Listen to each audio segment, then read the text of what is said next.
Hi friends, Rajiv యువ వికాసం మరింత జాప్యమండి.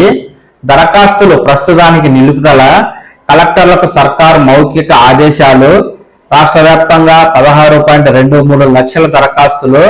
లక్షలోపు యూనిట్లకు ఎక్కువగా ఇవ్వాలని ప్రభుత్వ యోచన. దరఖాస్తుదారుల అనాసక్తి. 3 నుంచి 4 లక్షల యూనిట్లకు 79% దరఖాస్తులు. సిబిల్ స్కోర్ ఉంటేనే 1,00,000 పైన రుణం. బ్యాంకర్లు. కొత్త మార్గదర్శకాలపై సర్కార్ కసరత్తు. ఈ ప్రక్రియ పూర్తికి ఆగస్టు దాకా సమయం. రాష్ట్ర ప్రభుత్వం ప్రతిష్టాత్మకంగా ప్రారంభించిన రాజీవ్ యువ వికాసం పథకం అమలుకు మరింత జాప్యం జరిగే అవకాశాలు కనిపిస్తున్నాయి. రాష్ట్ర ఆవిర్భావ దినోత్సవం సందర్భంగా ఈ నెల 2న తొలి విడత కింద 1,00,000 లోపు యూనిట్లను మంజూరు చేస్తామని ప్రభుత్వం ప్రకటించినప్పటికీ అది కార్యరూపం దాల్చలేదు.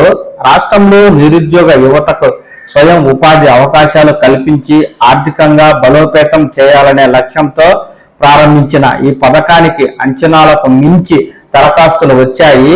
ఈ క్రమంలో అనర్హులకు లబ్ధి చేకూరకూడదని పలువురు మంత్రులు సీఎం రేవంత్ రెడ్డి దృష్టికి తీసుకెళ్లినట్టు తెలిసింది.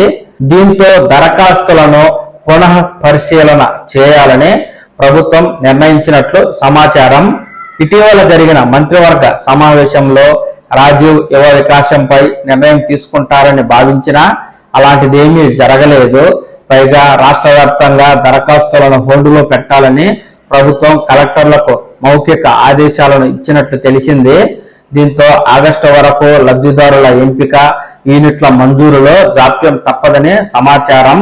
లబ్ధిదారుల ఎంపికలో రాజకీయ జోక్యం కారణంగా కాంగ్రెస్ కార్యకర్తలకే ప్రాధాన్యం ఇవ్వడంతో ప్రజల్లో వ్యతిరేకత వస్తుందనే వెనక్కి తగ్గినట్లు ప్రచారం సాగుతూ ఉంది. లబ్ధిదారుల ఎంపిక ప్రక్రియ పూర్తిగా అధికారులే చేస్తారని నిబంధనల్లో పేర్కొన్న తుది జాబితాకు ఇన్ఛార్జ్ మంత్రి ఆమోదాన్ని తప్పనిసరి చేయడంతో ఎంపికలో రాజకీయ జోక్యం పెరిగింది.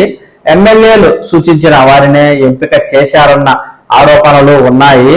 దీంతో గత బీఆర్ఎస్ ప్రభుత్వ హయాంలో దళిత బంధుపై వచ్చిన వ్యతిరేకతే యువ వికాసానికి ఎదురవచ్చని నిఘా వర్గాలు సమాచారం ఇచ్చిన నేపథ్యంలో ఈ ప్రభావం స్థానిక ఎన్నికలపై పడుతుందని ఆందోళన చెందుతున్నారు.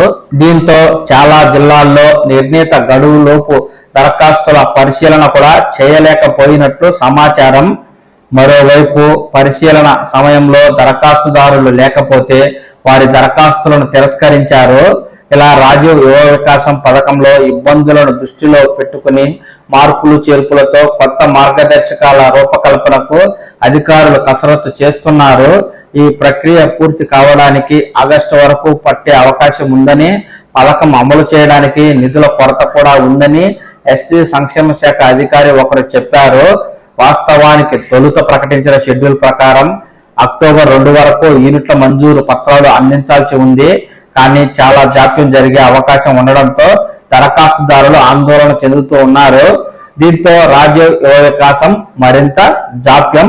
ప్రస్తుతానికి దరఖాస్తుల నిలిపివేత.